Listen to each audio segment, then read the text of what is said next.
Welcome back to Real Repairs for Real Customers. Take a look at our new garden extension. We put in a retaining wall alongside the driveway last year, backfilled that, and that gives us extra garden space. It's coming along pretty good, so we're pretty excited about that. And hopefully we'll have a little bit more produce this year to give to family and friends and customers.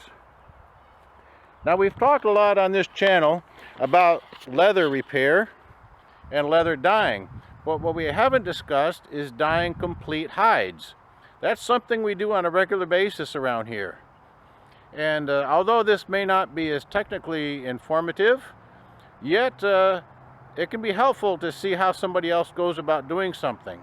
So maybe just seeing the mechanics of dyeing the hides will help you in some way to feel confident about doing that yourself. And there's certainly a call for dyeing hides, I think, more now than ever. So if you'd like to see that, stick around. Let's go to work.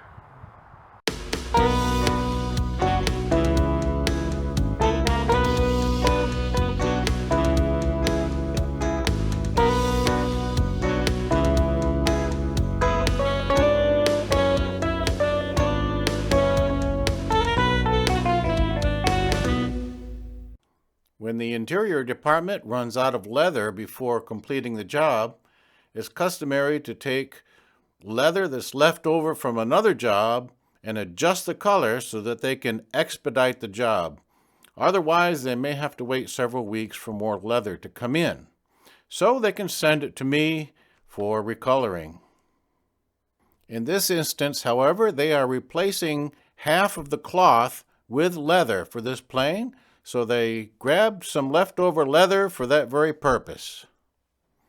And we look over the inventory and try to find some leather that matches the grain and the value and color as much as possible. Now, in our segment on matching grays, we mentioned how that in addition to using white, we can use black and dark brown so that the dark brown will control the amount of blue that ends up in our final gray. And that's what we've done here. We've used black and white and added some brown. Now, where we are in this picture, we can see that our pigment is a little dark, so we need to add a little bit of white, and it's a little bit bluish. So adding some more brown along the way will be helpful. And because we've used that little trick, we haven't done any color matching at all, only value matching, and we're there. So I'd like to spray out on one of the ears on this hide. By the way, this cow had a lot of ears. So we'll do a spray out here where we're not out in the middle of the panel. Let's do a couple of coats, dry it down, and then we'll compare to our plastic sample that we were given to match up to.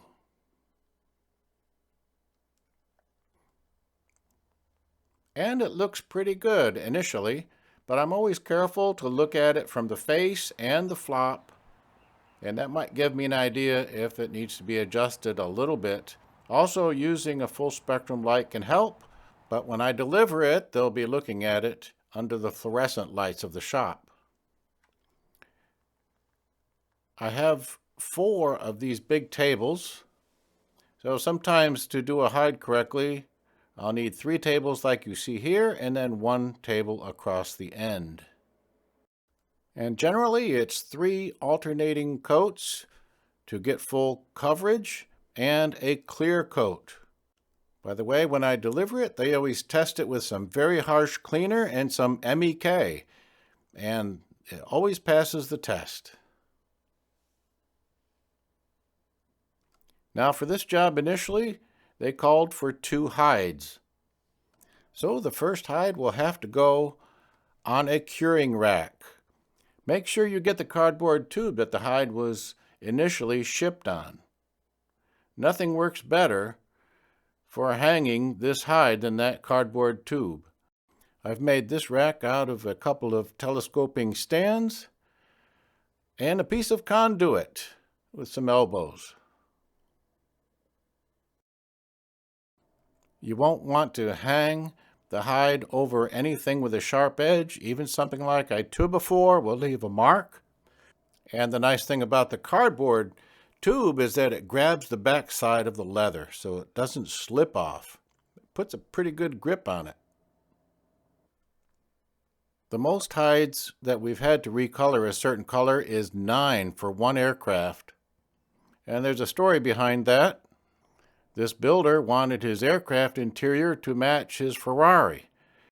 No one was able to give him that color leather.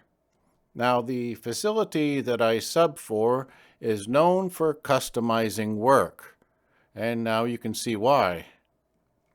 So Karen calls me and asked if we can do this job. She said this guy told her that he didn't get where he was in life by taking no for an answer. So can we give him his color leather? And of course, the answer was yes. He gave me leather that was embossed with a Porsche emblem in it, but it wasn't a Porsche color for the United States. Instead, it was a foreign color, and it was the color of his Ferrari. So we used a formula to get him his basic color, and then we had to tweak the color. Incidentally, it took just like 1 gram of red in a pint of color to make that adjustment perfect. And so we sent him a sample of the sprayed color and got his approval, and we did 9 hides, just like you see here. And here is one instance where I will use a formula, because there we would have to mix the color several times. 9 times, as a matter of fact. And so that way we have a consistent formula to go by with consistent results. There's always the question with this, how quickly can you cut and sew? I jump on the project right away so that I have a chance to put that leather on the curing rack for a couple of days before delivery. And then when they get it, maybe they won't get onto it the very first day they receive it. So it has a chance to cure, then there's no problem. Now occasionally, if they have to wrap an armrest really tight and have to wet the leather down in order to do that, in those circumstances, if the finish is too fresh, they might have a problem. And of course, I always hold some color back just in case there's a squawk, and we can take care of it. And it's a good thing because, surprise, the customer changed his mind as the job was about finished, and he wanted all the rest of the cloth changed to leather. So now we have 2 more hides to do, and with very little time to do it. This picture is to remind me to tell you about the time I got a call from an adjuster to inspect a piece of furniture that got damaged in transit from Europe to the military base here in the States. While making the arrangements, the customer tells me, "You wouldn't know anything about Italian leather." The appointment was for 1,400 hours, and he was a half hour late, so he's already being a jerk. By the way, it's a good idea with these residential calls, in case someone isn't home, that you take a picture of the location, either the house number or the mailbox number, and the metadata on your camera will also tell you the time that you were there and the GPS location of that. A dashcam video can also be used the same way.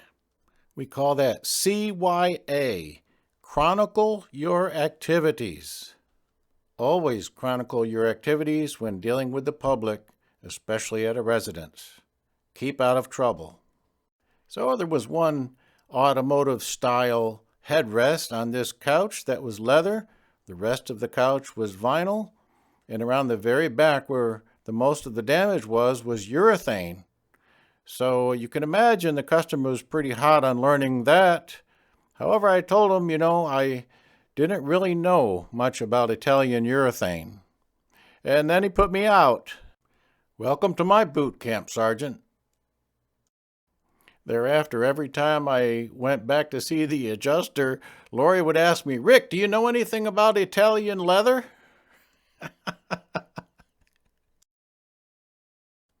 Dyeing bits of leather at an upholstery shop on location is getting to be quite a popular thing.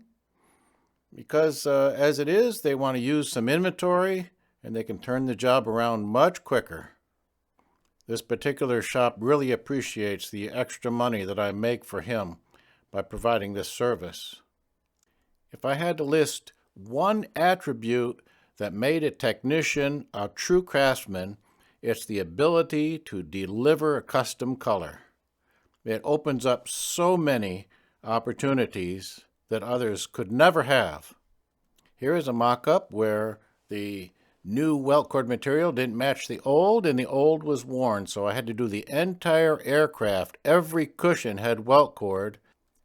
The base color, the leopard print, and the top coat color all put on by hand with a brush. That was 2 days. Business was very good.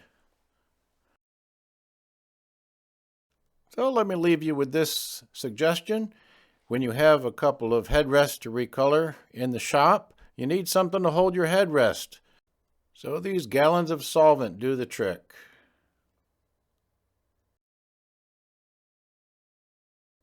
Here's another set of headrests the customer brought from a salvage yard. Why do people consistently bring stuff that's absolutely filthy? I just can't even understand it. I mean, wouldn't you clean it up before taking it somewhere? I don't get it. Anyway, at least we always have a holder for them in the shop. So here's the original and the two that I've done to match it. And I have a couple more custom colors for tomorrow. A blue metallic and a red for some old vehicles. Thanks for watching.